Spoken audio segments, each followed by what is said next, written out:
Hello, I am happy you're here. I'm so excited to talk about the books I read in March. At the top of the month, I was reading like 3 books at the same time. I do this to myself all the time. I can't help it. I can't stop myself. So I had 3 books going at the same time, and I noticed all of these covers are red. So I challenged myself to read only red books for the month of March. So that's what we're going to go over today. I ended up reading 8, but then I DNF'd 2, which is big for me because I don't DNF books. So we will get to the DNF books at the end, and then at the very end I will tell you the book of the month, and then at the end of the year I will have all of the books of the month compete in a bracket for book of the year. Super excited about that. So let's just jump right into it. The first book I read this month was Dungeon Crawler Carl by Matt Dinniman. I read this on my Kindle. I have seen this book around. I fell in love with the cover. It has like the hot pink words and like the bright yellow I loved that cover. I thought it was so interesting, and that's what kind of put it on my radar because I'm a read by the cover girly and I am a know nothing, jump in 2 feet kind of reader. And then I found this cover on the Kindle Unlimited and I was so interested in it. The cat, the boxers, the scary looking goblin thing driving this vehicle with pointy wheels. What is happening? I need to know. This book was different than anything else I have ever read. So this is a sci-fi lit RPG. I've never read a lit RPG before. I've never played role-playing games before either. I've been interested in like a campaign situation, but I don't think that I have the endurance to play it. I just don't think that I would make it, you know, for a full campaign of any RPG. But because I know a little bit about the language around RPGs, it made reading this book a little bit easier. I would say that this gives Hitchhiker's Guide to the Galaxy meets The Boys. And I have not watched a lot of The Boys, my husband does, but I've glanced in. But that's what this book kind of gives me. You have these aliens who come and say, okay, guess what, Earth? You are now in a competition to the death. Join our maze or don't, but we're going to destroy your planet and basically, I think, mine it for its minerals. So we follow Carl, who goes into the dungeon, which is all underground, made from everything that was once on top of the earth has now been shoved down into the earth, into these different layers, levels of competition. And it's Carl and his ex-girlfriend's cat, Princess Donut. So we go in and we're learning about the fighting, the killing. They have they can see in their vision it's kind of like video game set up like menus, which also takes like a minute to get used to if that's not the language that you understand, which I only have basic knowledge of that. You've got some crass language, so if that's not your deal, maybe this isn't. But this was so much fun. I did not realize how much fun I was going to have reading this book. I give it a 4.2 because it did kind of take me a little bit to adjust to the way it was written, but there are 7 books in this series, and after I finished it, I knew that I'm going to read the second one. Though the cadence of the way I read is I give it time to breathe in between book series, so I haven't jumped right back into it, but it got me. I loved this. This was so much fun. The next book I read was an audiobook called Death by Dumpling by Vivian Chen, and it is like a cozy mystery, but the atmosphere is family-owned noodle shop. And what it made it sound like was a complex, because I listened to it on audiobook and I have 2 young kids, it's sometimes hard to get the whole story. And I was also listening to it on Spotify, so because I was running out of my Spotify listening minutes, I didn't want to go back to hear stuff over again, so if I missed it, I missed it, which probably is not the best way to read an audiobook, but I was desperate to try to just listen to it without having to go back to re-listen to bits. So we follow our main character, Lana, who's just come out of a bad breakup. She's moved back home. She's working in her parents' noodle shop that is situated in Asia Village, which is a complex which has more Asian-owned businesses. So she's getting her footing being back home, and then the person who owns and runs this complex dies mysteriously, and it becomes a murder. We've got murder mystery. So now Lana is trying to figure out this murder because she was the last person to see him alive. So I had a good time with it. It was a fun, easy listen. It is the first in 11 books. I don't know that I will listen to more, at least not right away. Like with Dungeon Crawler Carl, I plan on reading the next book like in the next couple of months. But as far as the Noodle House Mysteries books, maybe it might be 6 months, maybe next year I might pick up the next one. And I'm not a stranger to these long kind of murder mystery series where you follow one person who stumbles upon a whole bunch of murders. I read a few years ago a cozy mystery series that was a 15-book series, and I did read that all back to back to back to back to back to back to back. I'm just not in that space anymore. I did feel like I guessed a lot of the reveals, but I don't think that it necessarily takes away from a book like this if you're just having a little bit more of an easy listen. I love the tight-knit community that was happening in Asia Village, and I like it in series where you have that small town, small community vibe, and this definitely gives that energy. But I was not a fan of the romance B-plot. I could have done without that. And I'm gonna give this book like a 3.25 experience. I think it was pretty fun, but again, like the relationship part just didn't really jive with me. What you are gonna notice about the books that I read this month is that I have only read either Kindle Unlimited books or listened to audiobooks. I have not read a physical copybook this month at all, but I did just get 3 books from the library, and I am meant to go pick another one up. So library book heavy next month. Don't forget to visit your local library. Get into the library. They have so much cool stuff. I am waiting on Sunrise on the Reaping. That's the new Hunger Games book, right?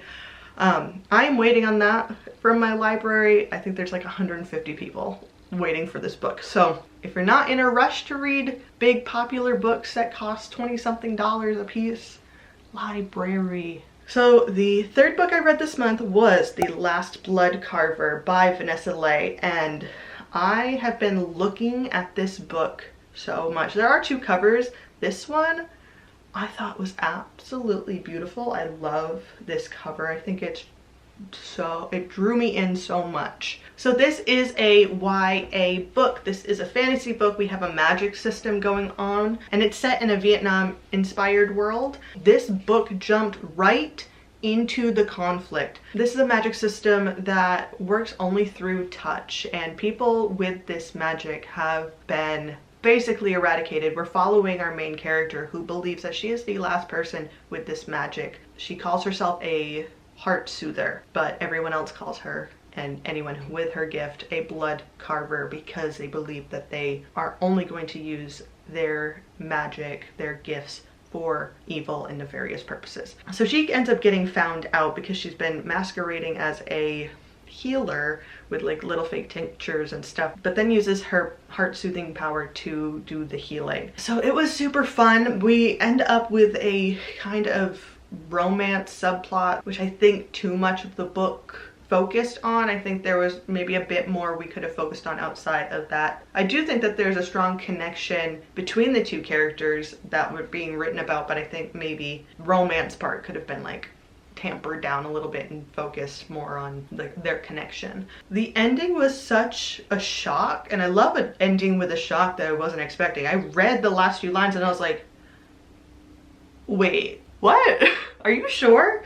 But then the epilogue is what really is trying to drive you into the next book. And that is the book that I am actually picking up from the library very soon. It's the second book. This is a duology, and the next one is called His Mortal Demise. So I am looking forward to grabbing that. And that's one that I'm going to jump right into from this one to the next one. And I would say this book was about a 4-star experience. I really enjoyed it. It was easy and it was fast-paced, and it had some great little twists. So for my 4th book, I listened to it on Audible, I believe was the way that I listened to it, which is now gone from my library, which is why I don't trust digital stuff to be mine.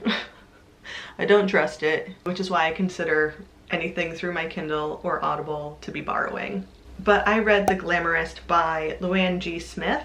This is the second book in the Vine Witch series. So this is a fantasy. We have magic and witches. So for this magic, it's a bit more like traditional, what you think in your head when you think like, oh, there's witches in this. There are different types of magic that you can have or inherit or be more susceptible to, but there's also witching government that can mess around with your magic or give you the license to practice your magic, which was interesting. This takes place in, the AI overview is telling me, turn of the century Paris. The roads are being shared by, like, cars are kind of new, but also there's horse and carriages bebopping around. So that kind of zone of Paris. So last time I had read The Vine Witch, and this time I listened to The Glamourist.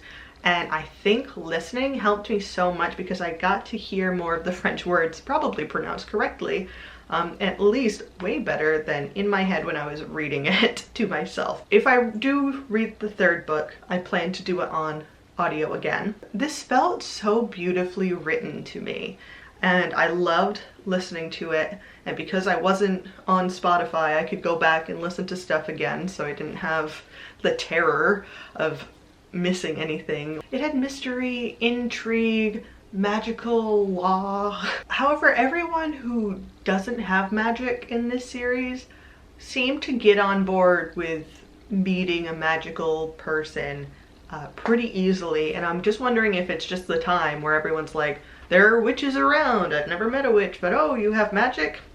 Okay, let's go. Let's do this thing. I like that we follow a character who is starting to learn that she had magic, and it's not one of these situations where like nobody taught her that she had magic. She knew that she possessed magic. It's just we learned that it was tampened down by somebody else, and that is the mystery of trying to figure out who, why, can we get her magic out, what will that mean? And it was a fun adventure story, and I agreed with its ending. So I just had such a fun time listening to them traipse around Paris trying to figure out this magical mystery. And again, just it was beautifully written. So I gave this book a 4.5 of experience. It was great. I loved listening to it. My camera is flashing at me, so if there's just all of a sudden a switch in angles, that's gonna be why. The fifth book I read was on Kindle Unlimited, and that was The Locked Door by Frieda McFadden. It is a thriller, mystery, fast-paced. I wanted to know what was going on. We follow this woman whose father was a serial killer. He got caught for it when she was a teenager, and now she's just trying to live her life and separate herself from this notorious serial killer who is her father. And then all of a sudden there are deaths happening around her that are similar to what her father did. So for some reason the cops are like, must be you, I've dug into you for some reason. And this is why. It's because she's a doctor and they are her patients that are popping up dead. I wanted to know the ending, but I did not like the writing. I constantly caught myself rolling my eyes. So I'm going to need thriller recommendations. Please recommend me different authors who write thrillers. I would like to get into some thrillers that I might actually enjoy, because this was not enjoyable. I gave this a 2.25 only because I was intrigued to learn how it ended. But I almost DNF'd this book halfway through. I had to look up spoilers because I had to see if I was the only one who is feeling this way about this book. Like, you're rolling your eyes too, right? Which I come across a lot of stuff that people are like, oh, it's just like a popcorn thriller. It's just fun. It's an easy read. We can get past the writing about it, which I understand. I've talked about in the past how I have fantasy series that like the writing isn't top notch, but I love the world. But if I didn't love the world, I don't think that I would sit through standalone books from that author. Do you understand what I mean? Like, it's hard to read a book when there isn't a single likable character. I don't want to root for any of you. I don't think any of you are likable. I think you're all very shallow, two-dimensionally written. And why the way she writes about women and like the way women talk about other women in her book in this book in particular felt weird and gross to me. And then also there's an underlying like romance B plot, and the characters made absolutely no sense together. First of all, it was more or less trying to point you in different directions, but it made no sense. It made no sense. I read the whole thing, but damn, it made no sense. The 6th book I read was on Audible, I believe. Yes, I bought it off Audible, rented it off Audible. And that was Beg, Borrow, and Steal by Sarah Adams. This is the 3rd book in a romance series. I did not read the other 2 books. I just saw a red romance book on Audible and I got it to fulfill this self-imposed challenge. I did, however, enjoy this book. I gave it like a 3.5 experience. It was fun. I liked the character building that she did. I enjoyed her writing. I think that the main character gets more likable as she goes on, but I think that's the intention, is that she's meant to feel prickly to you, and then you're meant to like understand her more and be on her side. With saying that, it's meant to be like an enemies to lovers thing. She said the word nemesis too many times for them not really being nemesises. Enemies. Said it too many times, like, girl, get it up. It's been 10 years. This feud started in college 10 years ago. Move on. We don't need to dwell on it. He does end up moving next door though, so that does kind of like put a little wrench in her plans. I do like the constant path crossing, that their lives just kind of like mix them together. I did like them together. I just wish like he of my nemesis wasn't like so focused on. I think we could have done with a little bit less of that, but otherwise I had a really great time with this book. I might read more from this author, but I don't know that I'll go back and read the first 2, just because this is, I'm assuming, following a 4-sibling family, and the first 2 are 2 siblings. This was the 3rd one. I might read the 4th one if it comes out next year, probably. But I don't know that I'll go back and read the first 2 because I already know the outcomes. Don't forget, I am on Storygraph. You can watch and see which books I'm reading in real time if you follow me on Storygraph. And I kind of want to do some buddy reads on there too, so if that's something you're interested in, go over there. I love tracking my books on Storygraph. I love it.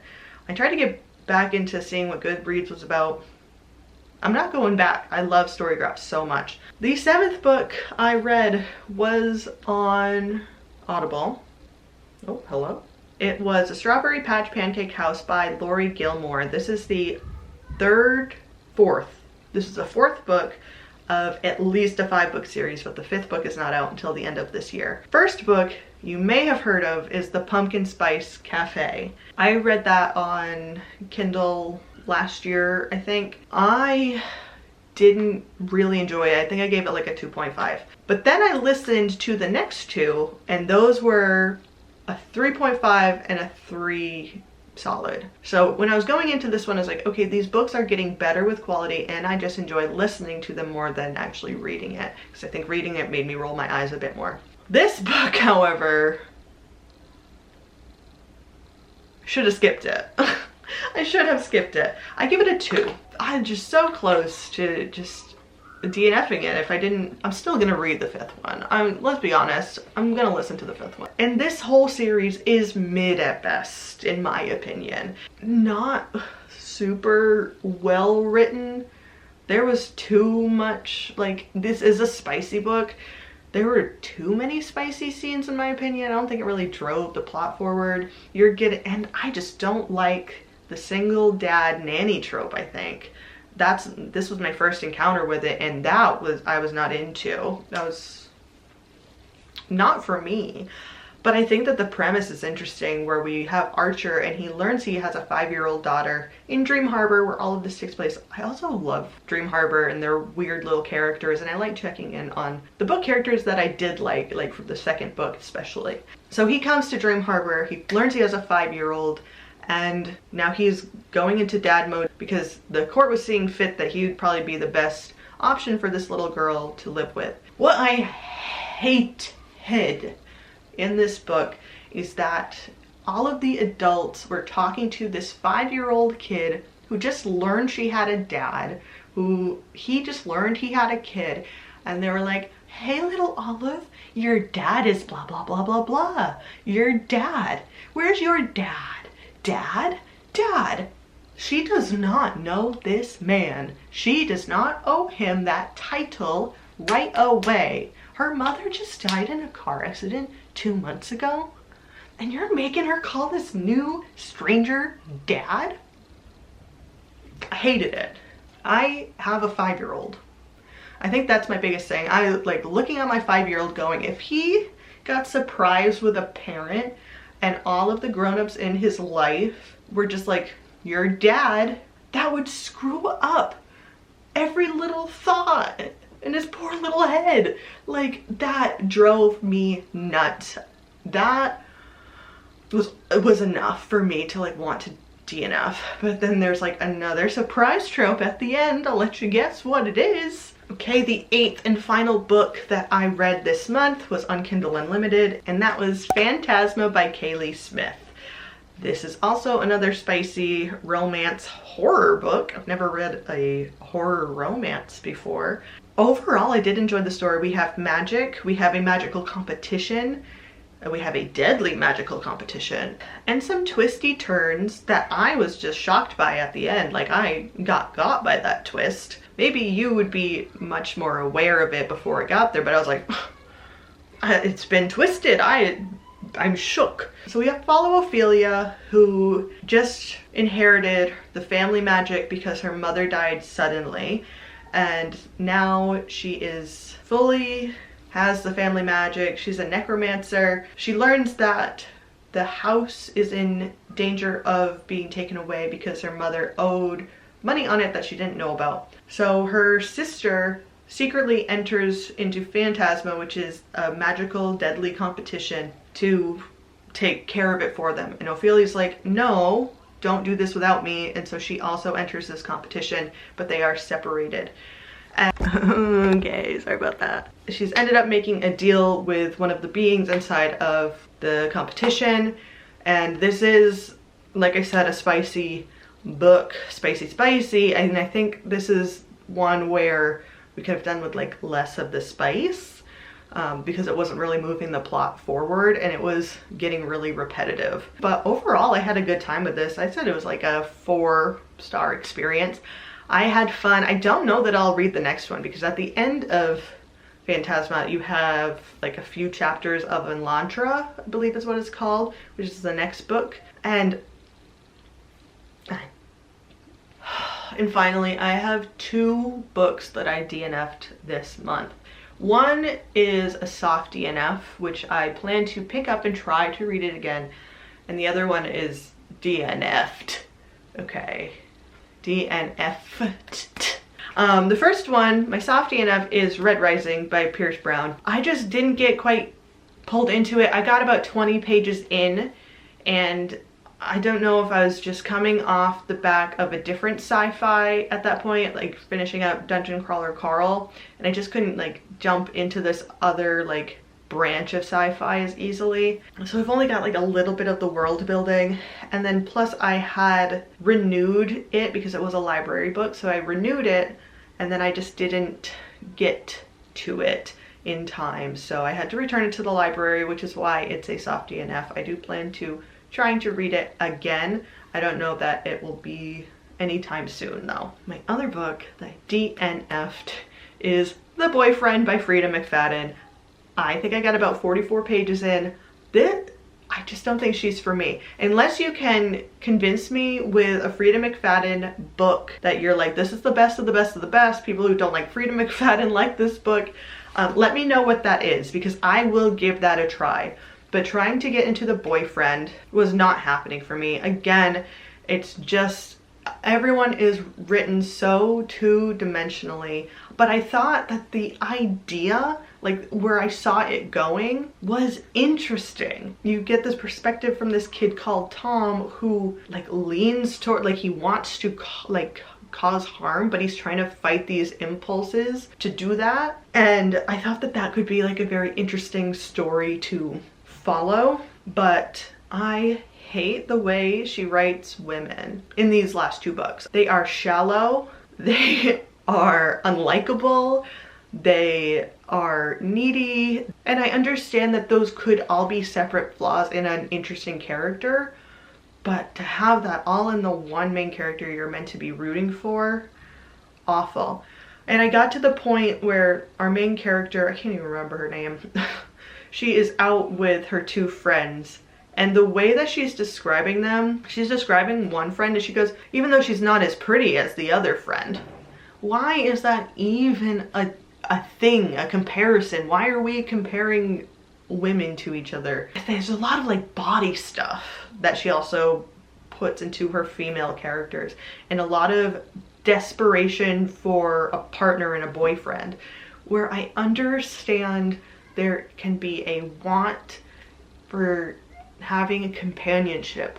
I can understand that there can be points where there can be body dysmorphia or issues or feelings about that those could all exist in a likable character, or at least a character that we want to root for, and this is not it. This is not it for me. If you like Frieda McFadden, if you like this genre, like, good on you. Read it. No judgment here. Read what you like, that's what you like. But my qualms with it is I can't read her female characters. I just don't think I can. I don't think that there is much thought and care, and it just doesn't, they don't feel like people I would root for. But if you've got a Frieda McFadden book that I've just got to try before I write her off completely, let me know and I will read it. Book of the month, this is the part where I pick my favorite kind of fun read, something that I thought about for a long time after reading it because I jump from book to book so quickly. If I'm still thinking about this book 3 books on, like, that's a good book. That was a fun read. And this month, I am going to have to give book of the month to Dungeon Crawler Carl by Matt Dinniman. I had so much fun. What a good time, and what an unexpectedly good time at that. It wasn't the highest rated book of the month just because I thought the writing in the Glamourist was just so beautiful, but fun, different, like exciting new world to get into. It has to go to Dungeon Crawler Carl. So I'm so excited for the end of the year to pit all of my book of the months against each other. Don't forget to like and subscribe to this video. I am going to be doing book reviews at least once a month. These are the current 3 books that I have gotten from the library, so these will hopefully be cropping up next month. So we're excited about them, and also His Mortal Demise will be coming in the library. And if you have any books to suggest to me, please leave them below. I love adding books to my Storygraph shelf. Thank you guys so much for watching, and I will see you next time.